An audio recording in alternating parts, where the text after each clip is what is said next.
Cultura en Casa. En Radio Fénix CX40 1330 AM. Un programa de cultura en un ámbito bien coloquial.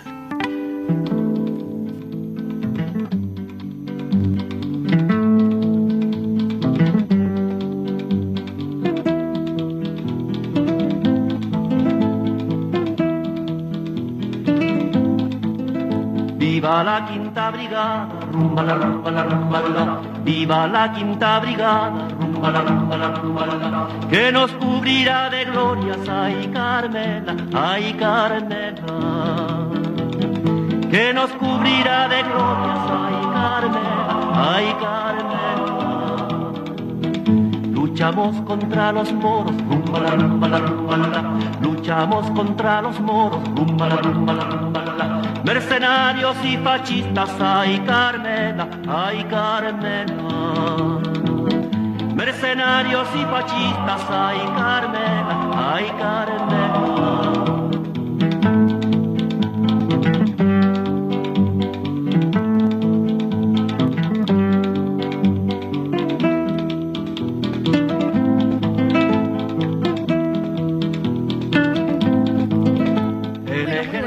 A todas y todos los escuchas que están ahí del otro lado del micrófono. Hoy en este día me tocó estar solita, bueno, solita no, porque está Fede ahí siempre, al firme, y le mando un saludito a Eduardo que se le complicó para poder estar con toda la audiencia. Así que bueno, yo comencé ahí con esa música que si bien no está en el repertorio de Eduardo, que vamos a seguir con el repertorio luego. Comencé porque me parece que era alusivo a la fecha que se nos acerca, que es el 25 de noviembre, el día de la no violencia hacia la mujer. Y en cuanto a eso, me gustaría leer alguna cosita, porque siempre los protagonistas de las revoluciones generalmente son hombres, y no se menciona a las mujeres, si bien existieron, es como que omiten de alguna manera u otra, solapadamente las mujeres siempre quedan ahí escondiditas. Y bueno, yo como mujer con ese compromiso de que mañana estaríamos allí en la marcha, igual antes quiero pasar el anuncio que Flor de Lis me acaba de pasar, que en realidad mañana 25 se va a realizar una conferencia de prensa a las 11 de la mañana allí en el PIT-CNT, y luego van a estar realizando la marcha como todos los años desde la Plaza Independencia a las 18 horas, por lo tanto que convocamos a todas y todos que puedan estar por allí. Bueno, a la que yo me quería referir es a Alexandra Kollontai. Alexandra Kollontai, bueno, es una de las protagonistas de la revolución por allí. Alejandra, les voy a leer un poquito, es una de las organizadoras del primer Congreso de las Mujeres Trabajadoras en el año 1918. De este congreso también surgió, soy un poquito ahí para pronunciar, pero Senodel, el Departamento de la Mujer, que es fue un organismo de participación activa de la mujer en distintos ámbitos. Al terminar la revolución se convirtió en la primera mujer, en asumir un puesto como ministra de la revolución de la historia de Rusia. Lideró el programa de maternidad que logró grandes avances en derechos para las mujeres y para las madres, 8 semanas de maternidad paga, servicio médico gratuito e instalaciones de lactancia. Fíjense que estamos hablando de 1917, es decir, es como muy, muy de avanzada, inclusive siendo una mujer. Un poquito eso, quería empezar el programa compartiendo eso. Lamento porque tengo la letra del celular muy chiquita y no lo pude agrandar la letra, así que bueno. Y bueno, estamos en el marco también del mes del libro, se han realizado varias actividades con respecto a la lectura, a los libros. Bueno, sabemos que también estuvo allí la carpa de la Intendencia, con la feria del libro, ¿no?, de la Intendencia, que ya cerró, pero los diferentes departamentos están realizando también ferias del libro en diferentes lugares, y en esta oportunidad quería compartir con ustedes la Feria del Libro de San Luis, que la organiza la Liga de Fomento de allí de San Luis, y quiero compartir esta entrevista con Fernanda Barbato, que es una de las que organiza y es secretaria general de la Liga de Fomento. Hola Fernanda, ¿cómo estás? Hola, ¿cómo estás, Majo? Buenas tardes. Me voy a poner el... ahora sí. ¿Cómo estás? Buenos días. Bien, bien. Sí, Buen me dijiste día, que te daba un poquito... Buen día, buenas tardes. Buenos días, buenas tardes. Sí, me dijiste que te daba como un poquito de cosa salir al aire, pero esto, imagínate que ni siquiera estás acá en los estudios, así que tranqui. Contanos un poquito, porque yo sé, y sé el laburo que vienen realizando hace algún tiempito, bastante, se diría, pero ¿cómo movilizan con esto de la Feria del Libro? ¿Cómo se moviliza ahí todo San Luis de las diferentes organizaciones sociales y cómo se involucran en esta actividad? ¿Cómo la gente se siente perteneciente, ¿no?, de esta actividad que van a realizar? Contanos un poquito. Sí, mira, nosotros este año propusimos realizar la segunda Feria del Libro del territorio dentro del municipio Floresta, que el municipio Floresta abarca desde el balneario Floresta hasta Jauregui y Berry, es un municipio grande. Y el año pasado se hizo la primera feria en Costa Azul, en la Plaza Seregni. Entonces este año propusimos hacerlo a la red de bibliotecas que hay en el municipio, que somos 9 bibliotecas. Uh-huh. Y bueno, y prestar nuestras instalaciones para organizar esta hermosa feria del libro. Entonces a partir de ahí empezamos a organizar y bueno, tenemos muchas actividades y colectivos trabajando juntos, más allá de la red de biblioteca, está el colectivo de discapacidad, está, bueno, la parte de las bibliotecas también del CNT. Tenemos también la coorganización de la Intendencia con lo que es la carpa, que trae diferentes editoriales, ¿verdad?, para la venta de libros y escritores. Y otro trabajo muy lindo que estuvimos haciendo es que hay algunas escuelas que están bastante alejadas de lo que es el balneario de San Luis, como en la de Jauri, en Santa Lucía, Cuchilla, la otra punta es Floresta. Entonces, en un lindo intercambio con Intendencia Canelones y lo que involucra a todo el sistema de su funcionamiento de la carpa, logramos y coordinamos para jueves y viernes los escritores vayan a esos centros educativos que están más alejados de la zona, así tengan la posibilidad de acceder a un escritor y tener esa vivencia, ¿verdad?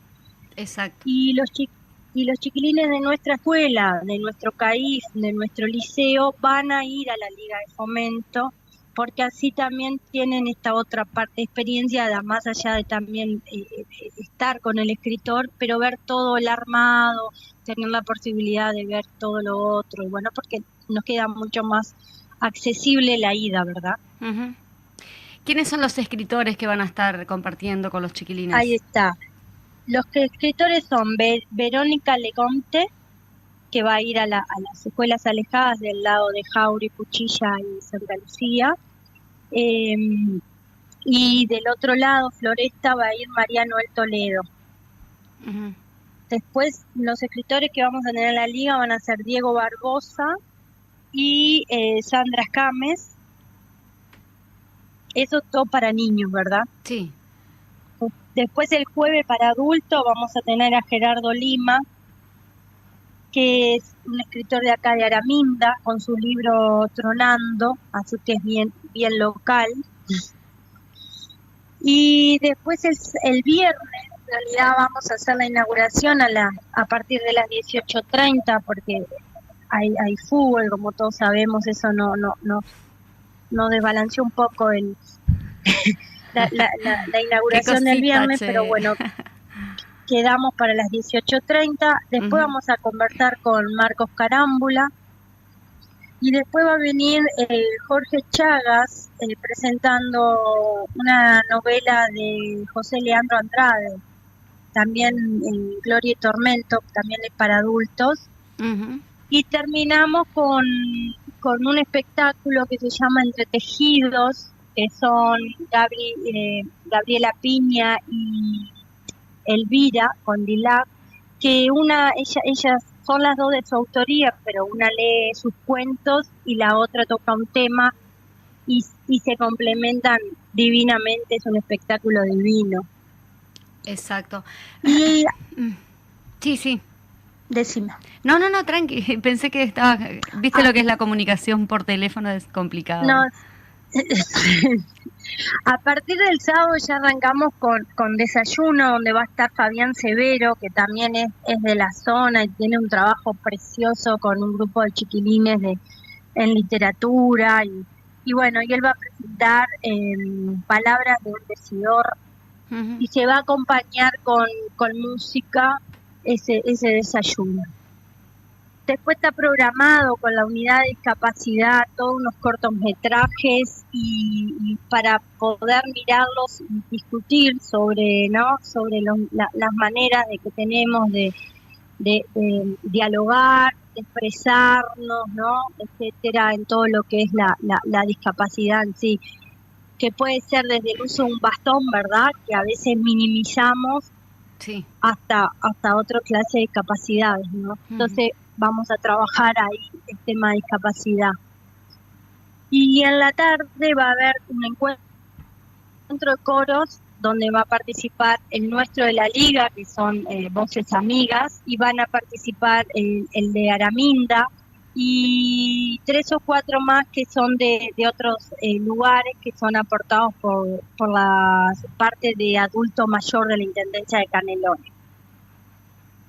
bien. También vamos a tener la parte de niños, un rincón infantil donde va a estar la unidad de animación, y después 2 vecinas le van a leer, que son Neri González y Silvana Toledo. Y a partir de las 13 también en otro salón, porque van a haber múltiples como es eventos a la vez, va a estar la presentación de la revista Piel Alterna, y después van a venir diferentes escritores como es Mercedes Tramé con Mordida, Yamandú Paredes con El Elefante Verde, Carlos Abín con El violinista en la tribuna, Graciela Perciante con Susurros del Tacto, y después la 1 y 3, que la Universidad de la Tercera Edad, que trabaja mucho y también tiene sede en Floresta, pero también trabaja con nosotros, con varios talleres en la liga, va a traer novela negra. Bien. Ahí teníamos también el sábado afuera lo que es donde van a estar los emprendedores y las carpas y las diferentes bibliotecas en stand. Va a haber un micrófono abierto donde va a participar Rafa Raíz con su música y su poesía, Nico Lagarto con su música, Maite con su poesía, Estefano con música y poesía.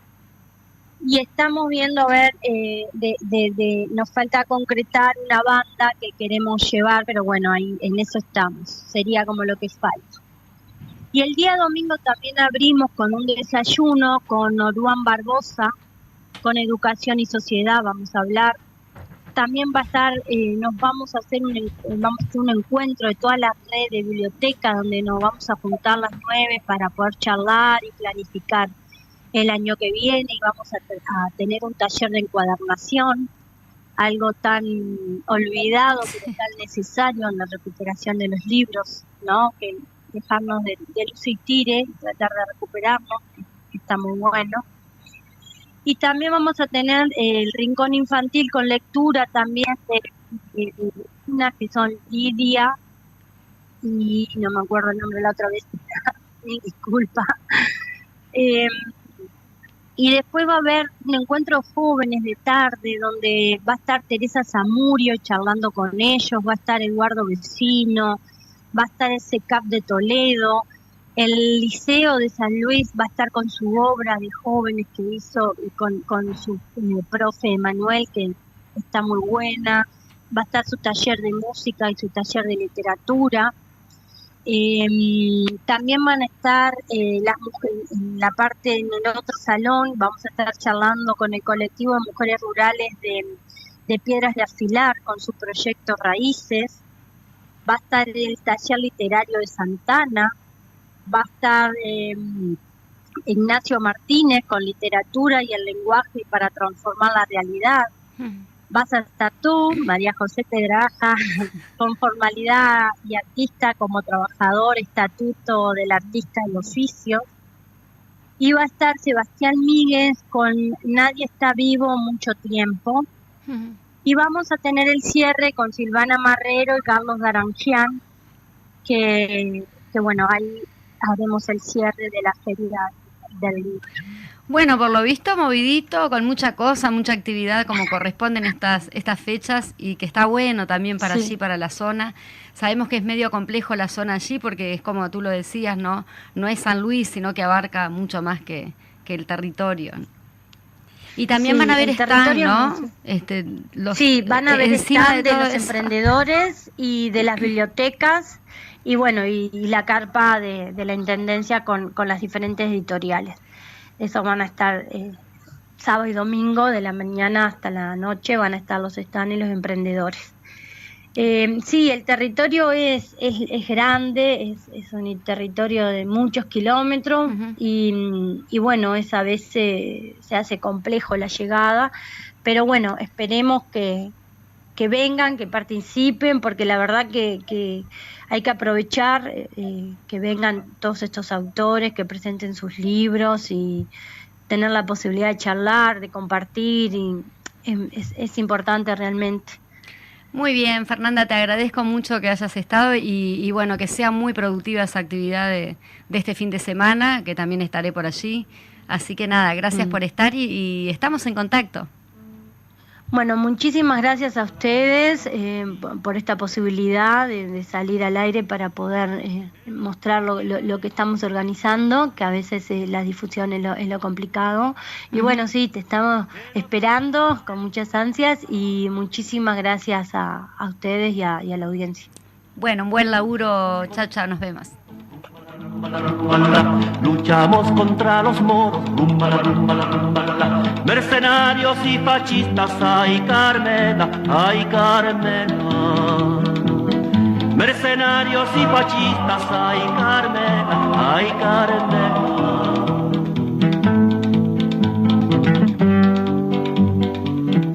Muy bien, por allí teníamos la entrevista aquí con Fernanda, ya vemos como mucho laburo. Acá ya tengo al invitado del día de hoy, que siempre tratamos de tener una entrevista central, y en este sentido trajimos, que yo pensé que no venía por el fútbol, dije, bueno, pero muy, muy responsable él.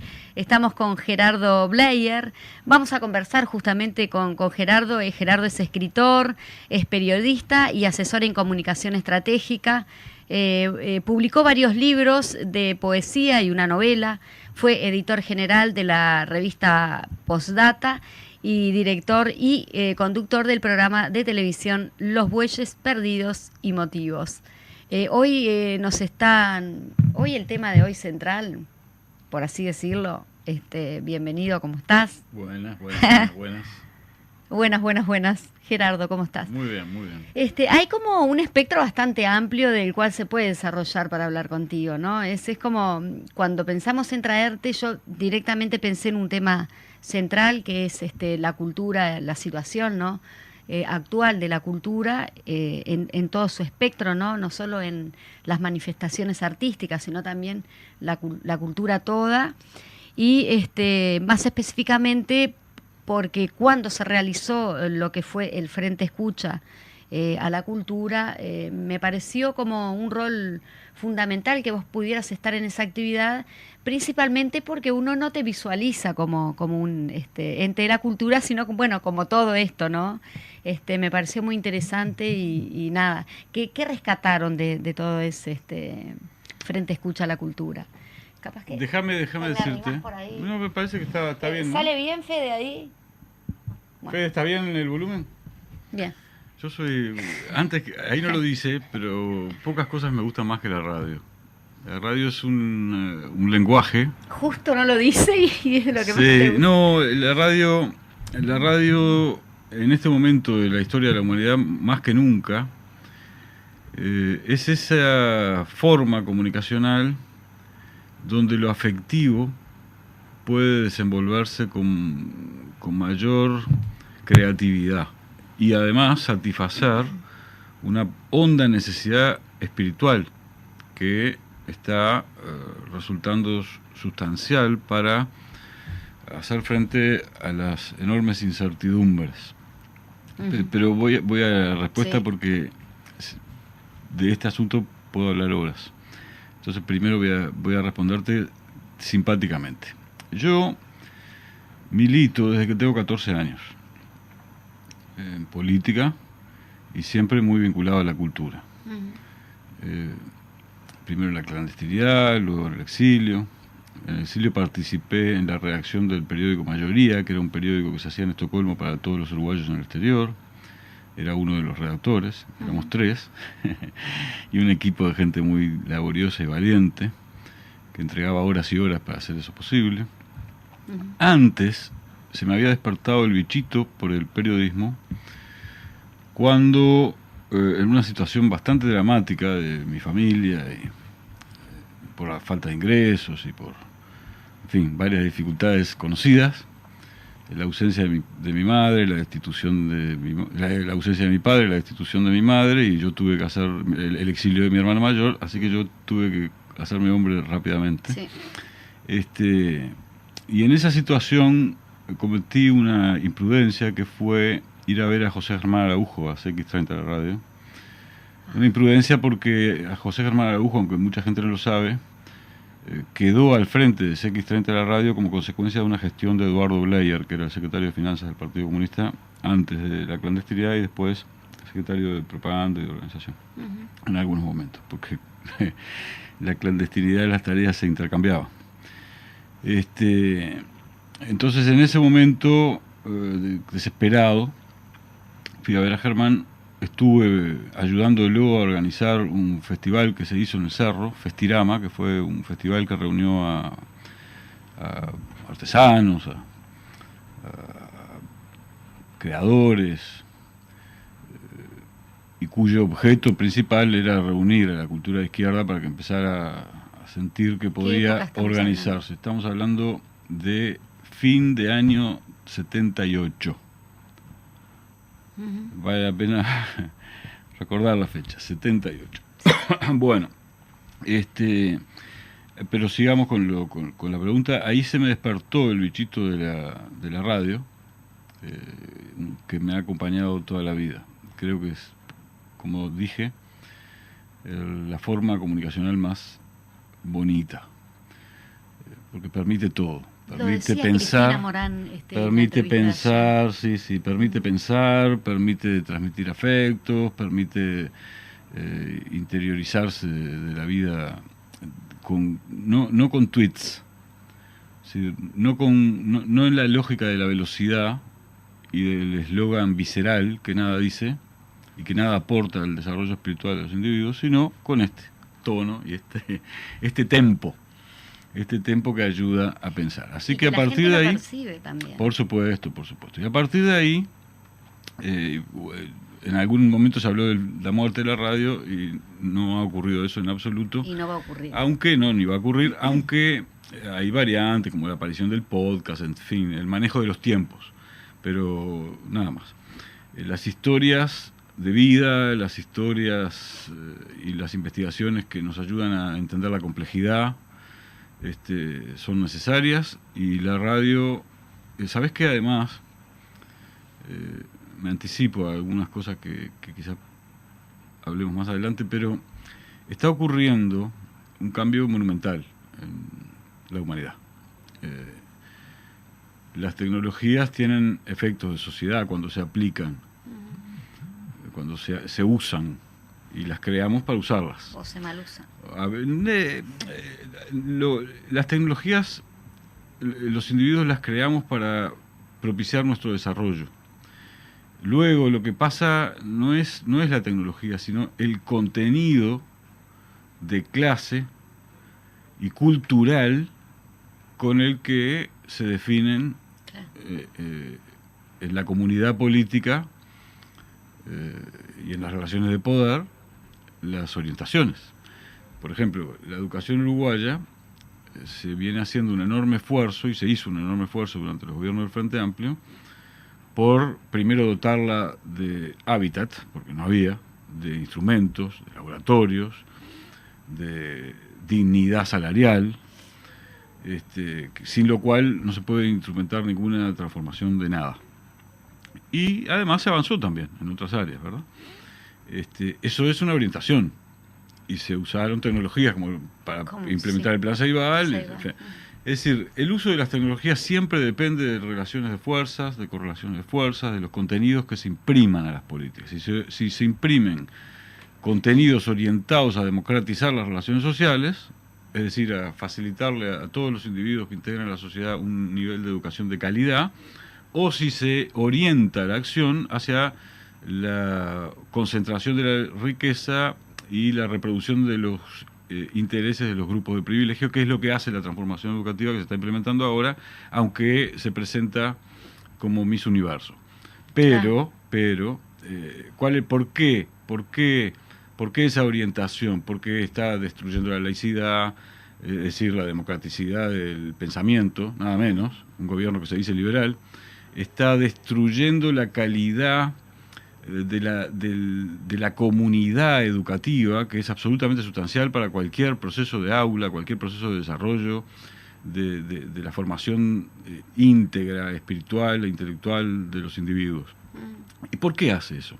Hace eso porque pretenden quienes gobiernan que las élites que dirijan a las masas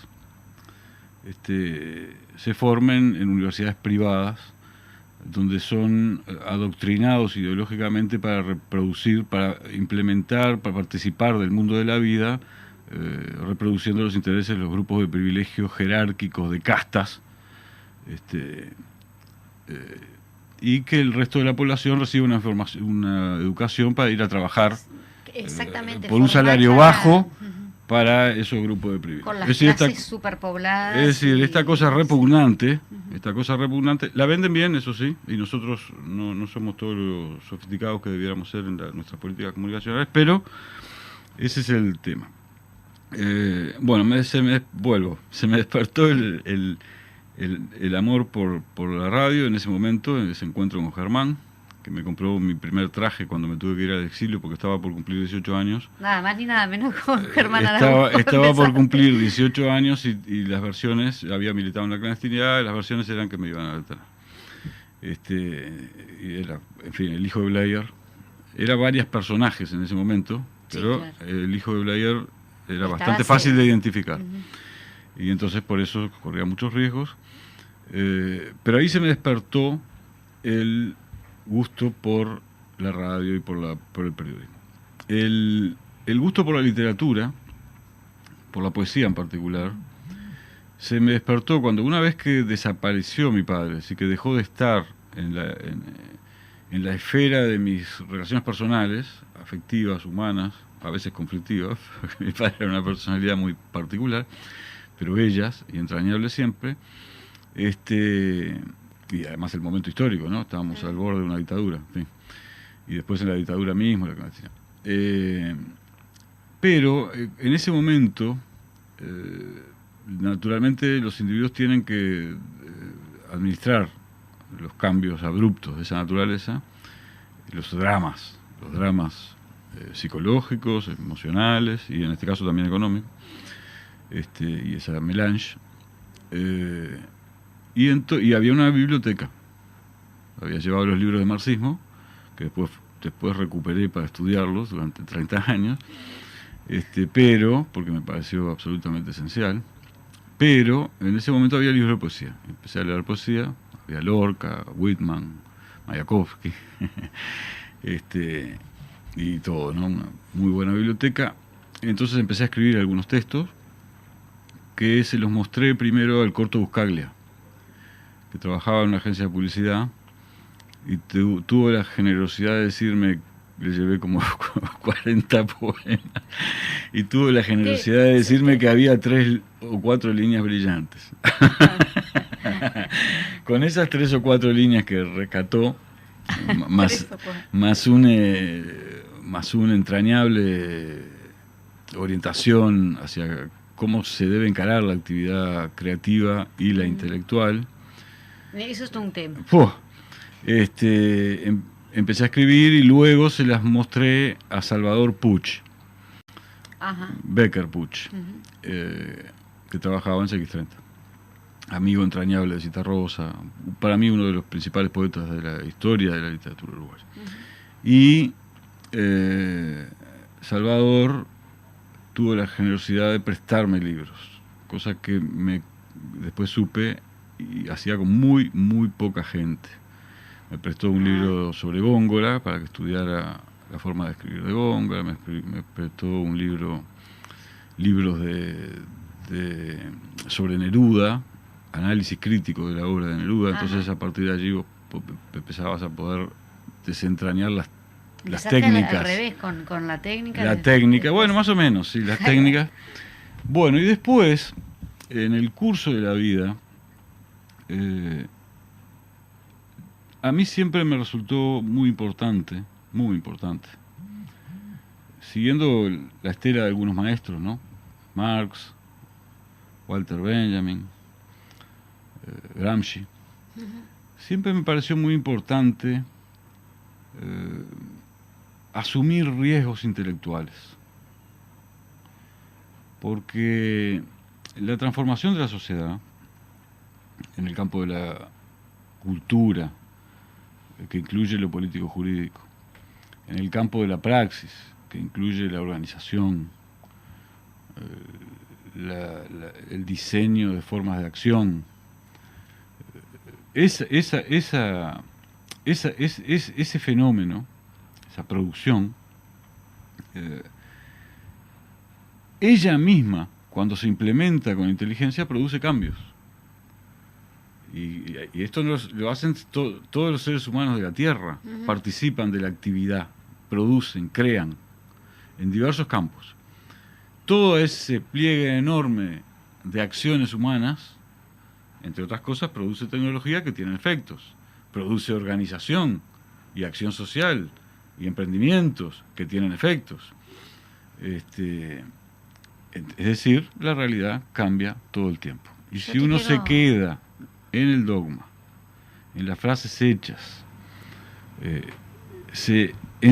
entra lo que podríamos llamar el esclerosamiento de la creatividad cultural, política o institucional. Y se ve que los hijos de la dictadura, ¿sabes? Cuando es todo un hay tema, una reacción nos impusieron el año de la orientalidad, es decir, nos impusieron, a mí no, era muy difícil. Entonces te queda matrizado una rebeldía contra el lugar común. Porque terminé. Está interesante. Punto. Terminé. Estoy como con ese gestito, ¿viste? La gente tampoco ve eso en la radio. Con ese gestito. Vamos a una pausa, Fede, si te parece, y volvemos con nuestro invitado de hoy.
volvemos nuevamente. Voy a pasar un avisito que le va a gustar a mi compañero Eduardo Larbanois, que no está presente, pero seguimos con los homenajes. Y bueno, ahí a 45 años del dúo, la intendenta Carolina Cose entregó a Eduardo Larbanois y Marito Carrero la medalla que los distingue como ciudadanos ilustres de Montevideo. El reconocimiento se concretó el sábado 19 de noviembre durante el espectáculo que el dúo brindó en el Antel Arena con motivo de cumplirse los 45 años de su trayectoria. Al aprobar la declaratoria, la intendenta destacó que estos artistas representan una expresión fundamental de la música nacional, de la que se convirtieron en referentes por su calidad y aceptación popular. Por allí habla. Y después hay una linda como reseña, ¿no?, que está en el portal. Los invitamos a que accedan al portal de la Intendencia de Montevideo, y allí hay como una reseña que explica un poquito cómo surge el dúo y bueno, y lo importante que también fueron para la historia de la cultura nacional. Bueno, ahora vuelvo con mi invitado. Seguimos. ¿En qué nos habíamos quedado? Voy a decirte simplemente que 45 años de coherencia, consistencia y compromiso.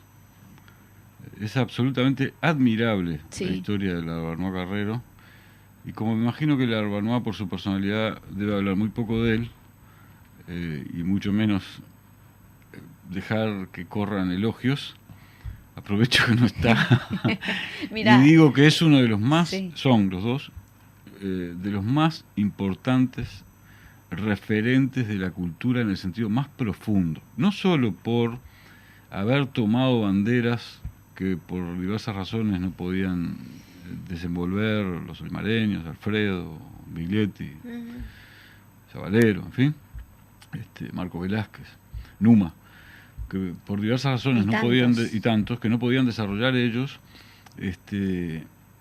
y tomarlo no solo con una enorme valentía y rigor creativo, técnico creativo, sino también con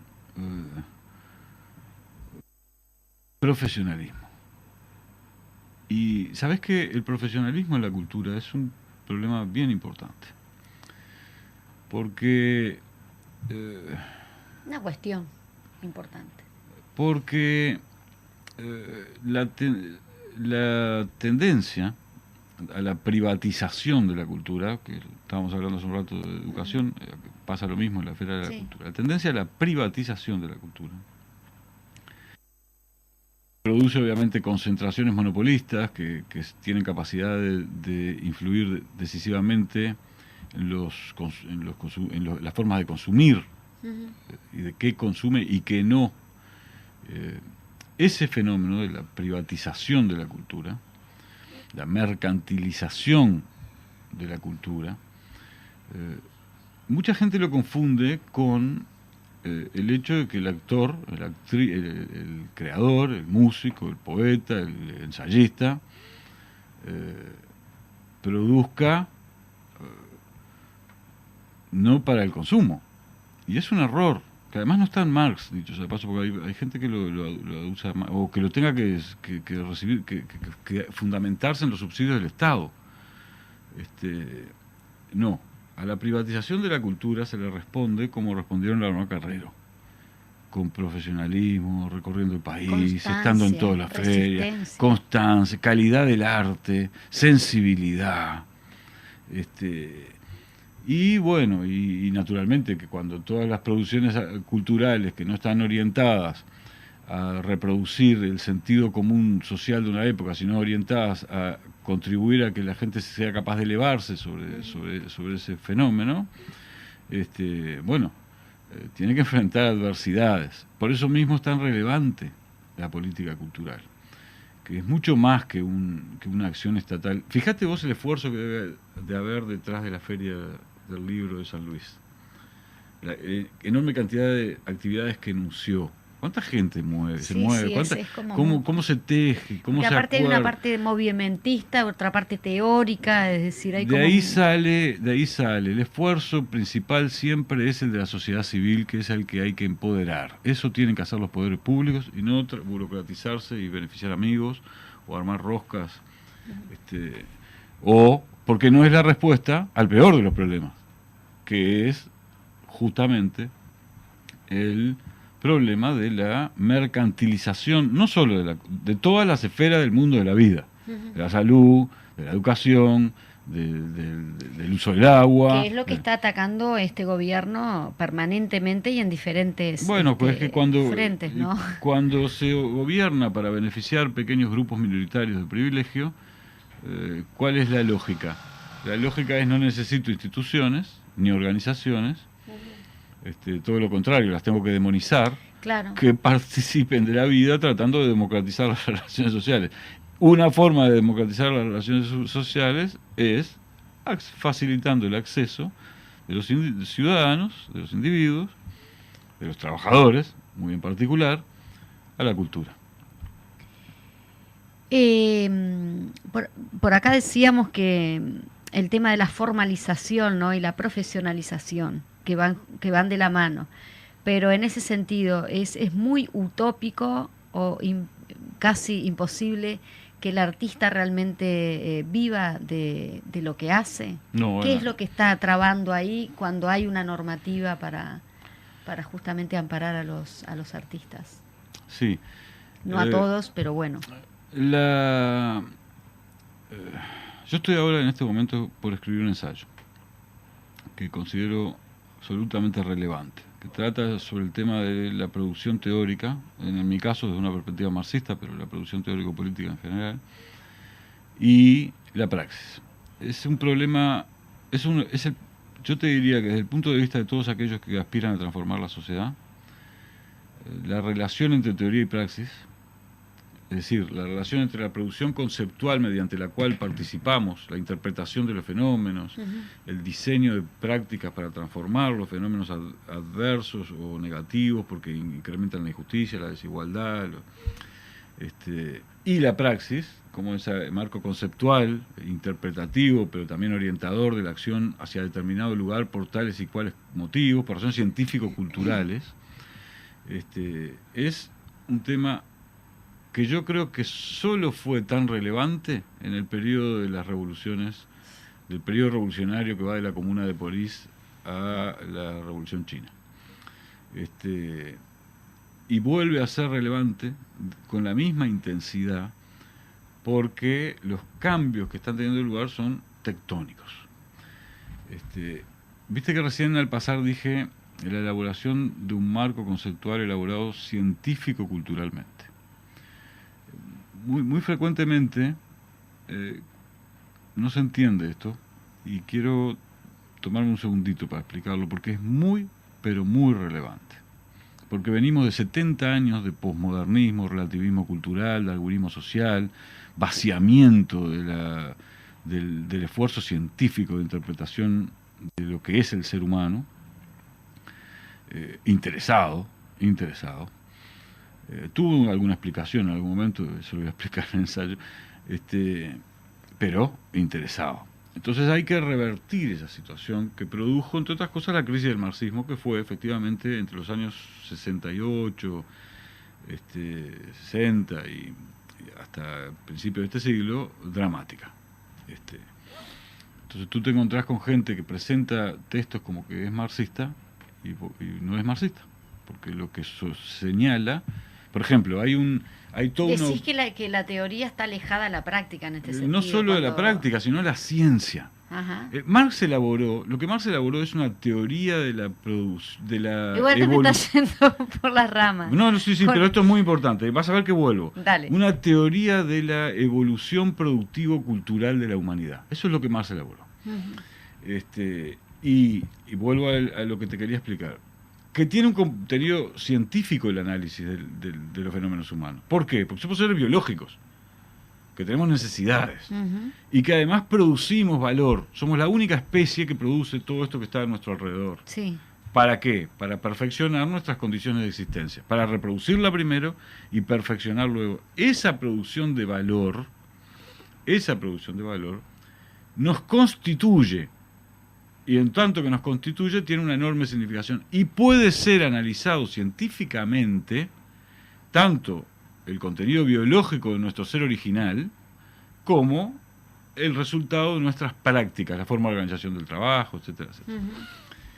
Hay otro componente, que es el componente cultural. Y entonces ahí sí vuelvo. Por eso digo científico-cultural. Hay un componente cultural que es mucho más difícil de interpretar. ¿Por qué? Porque entran ideas... ¿Quién vacía el sobre del artista?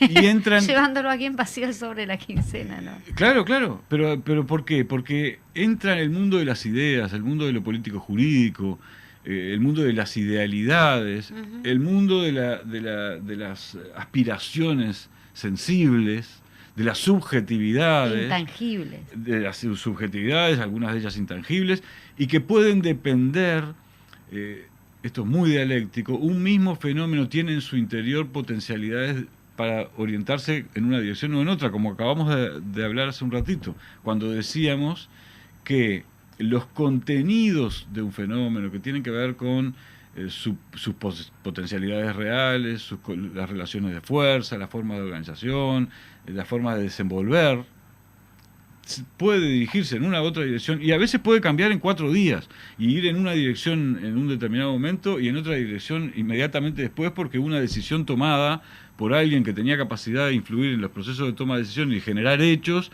generaba otros hechos a su vez que implicaban y demandaban otras reacciones. Bueno, este tema es un tema absolutamente clave, y en particular para la izquierda mundial, porque la izquierda mundial tiene por primera vez en su historia la responsabilidad, porque tiene la posibilidad de dirigir al proceso de la civilización, no solo de participar de un esfuerzo como lo hizo en la situación revolucionaria que se creó en torno a la Primera y la Segunda Guerra Mundial para transformar radicalmente la sociedad, sino que tiene la responsabilidad de dirigir al proceso de la civilización, porque los élites que lo venían dirigiendo en los últimos siglos están demostrando no disponer de la racionalidad suficiente para encontrar soluciones en beneficio de la humanidad. Actúa meramente en la reproducción inercial de las prácticas que consolidan sus intereses, es decir, en la inercialidad orgánica del sistema de producción capitalista, que tiene lógicas y efectos y produce valor, lo hace bastante eficientemente, pero al mismo tiempo provoca consecuencias gravísimas.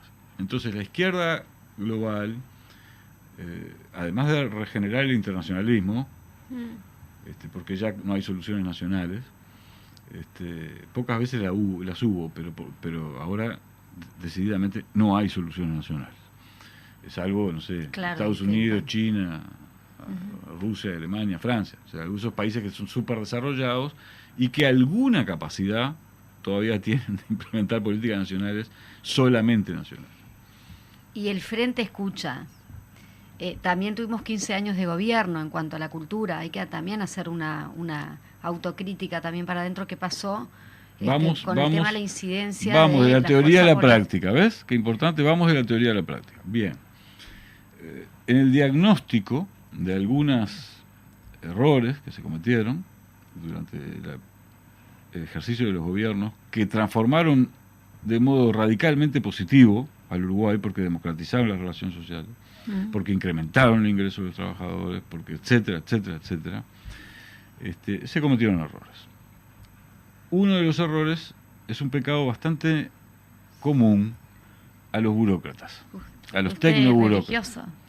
Un pecado bastante común a los tecnoburócratas, que no es que sean unos señores malos, sino que puestos en la función, claro, con determinadas posibilidades y determinadas limitaciones, suelen orientar su acción,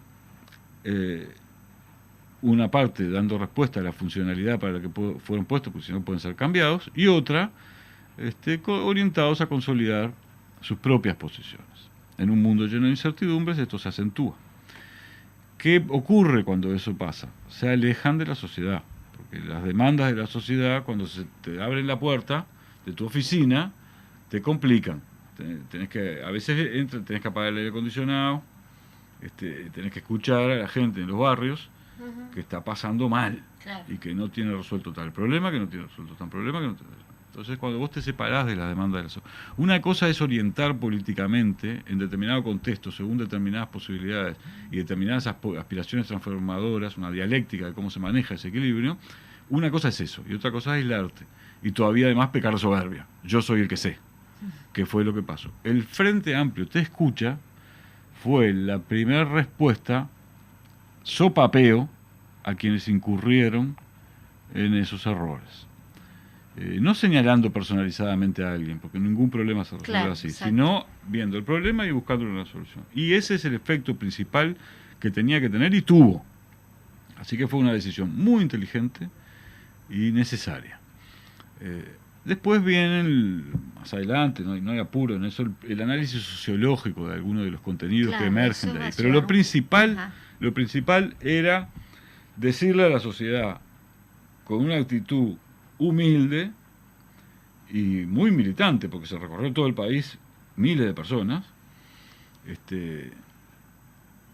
acá estamos, otra vez, bajados del pedestal, dispuestos a escuchar, porque la izquierda que no escucha, y que sobre todo no escucha el latido angustiante de las demandas sociales más perentorias, es una izquierda que se pudre por dentro. Entonces, ese era el rol del FA Te Escucha, y la nueva dirección del Frente Amplio la ha ejecutado de modo estupendo.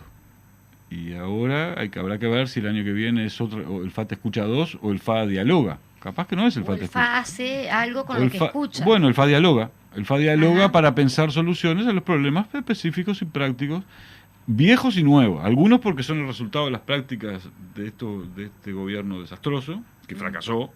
Como dice Fernando Ferreira, fracasó.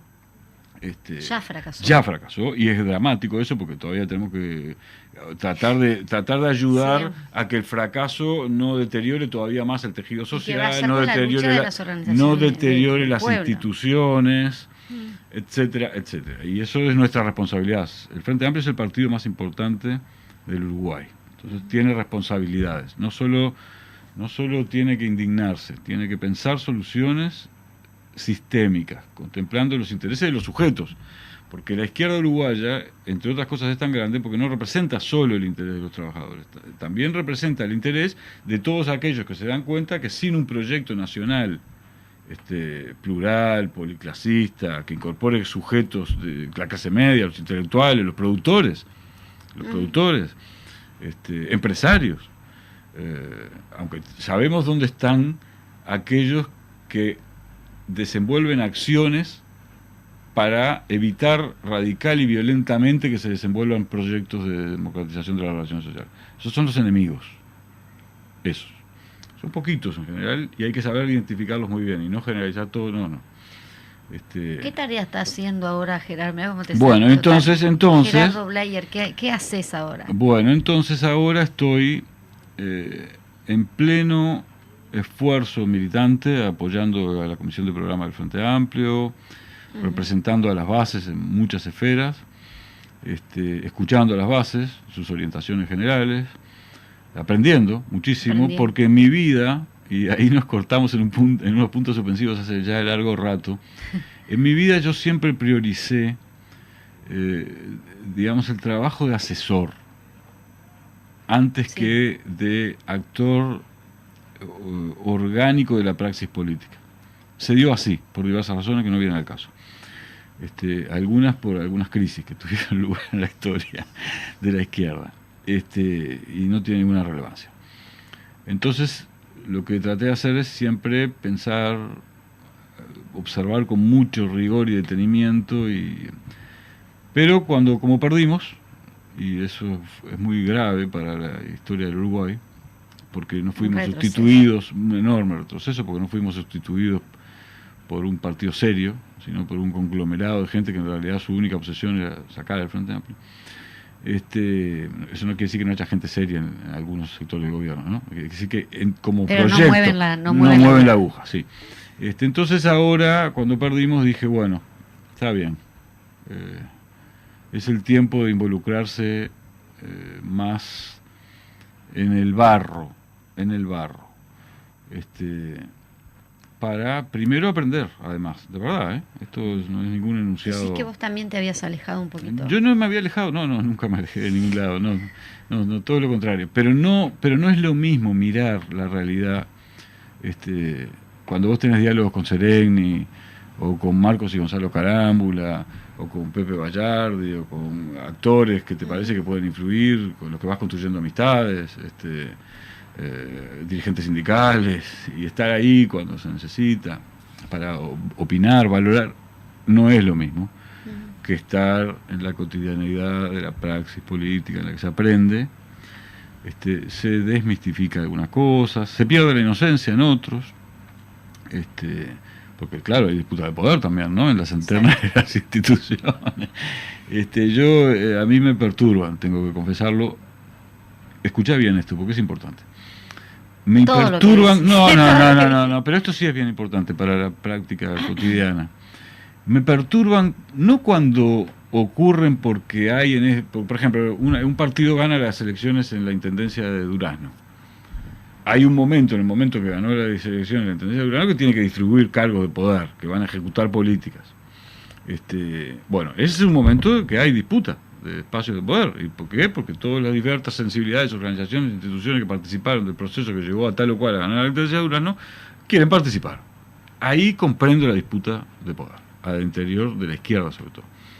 Cuando eso no ocurre, me parece una práctica que no contribuye a la elevación de la calidad político-espiritual de la institución, cuyo fin es transformar a la sociedad. Razón por la cual ahora ocurre igual. ¿Por qué? Porque ocurre que en un mundo tan cambiante, los seres humanos a veces tendemos a abroquelarnos en nuestra fe, casi, ¿no? Sentirnos nosotros los que tenemos la luz. Sí. O a veces porque estamos ahí, nosotros los que estamos acá, y ven que otros no siempre están, y entonces se dan determinados fenómenos. Pero en general no es la práctica que contribuye. La práctica que contribuye es la amplitud, la formación, la integración, mirar lejos y con mucho rigor científico-cultural. Científico, porque hay fenómenos que se pueden analizar científicamente, las tendencias de desenvolvimiento del capitalismo, por ejemplo, en los próximos años. Cultural, porque hay fenómenos que tienen que ver con las sensibilidades, las subjetividades, las decisiones. Hablando de eso, no hablamos de tus libros. Bueno, y nos queda 2 minutos. No, mis libros... ¿Por qué no se promueven? Porque mis libros, ¿dónde están? ¿Dónde se encuentran? Bueno, en algún momento los edité, pero después no me preocupé por eso. Sí, se ve que no. No lo hice bien. Yo no me preocupé por mi obra, pero está ahí. Hay 3 o 4 libros que tienen algún valor. Yo me preocupé más bien por estudiar, observar, aprender, aportar. Y yo te diría que quizá puede decirse que concebí mi vida como una obra. Porque tenía que regenerarme, reconstruirme, evitar ser tomado por los efectos patológicos que produce un trauma. Sí. Producir valor, vida contra la muerte, democraticidad contra el autoritarismo. Claro. Entonces rescatarte, no solo sí, pero rescatar la historia, pero con todos, es decir, no poniéndome a mí en el lugar central, que soy al final de cuentas un accidente, como somos todos los seres humanos. Ahora, sino por el contrario, dándole sentido a ese accidente para que su aporte contribuya a la elevación espiritual de los individuos y de la sociedad a la que pertenezco y amo. Eso yo creo que no hay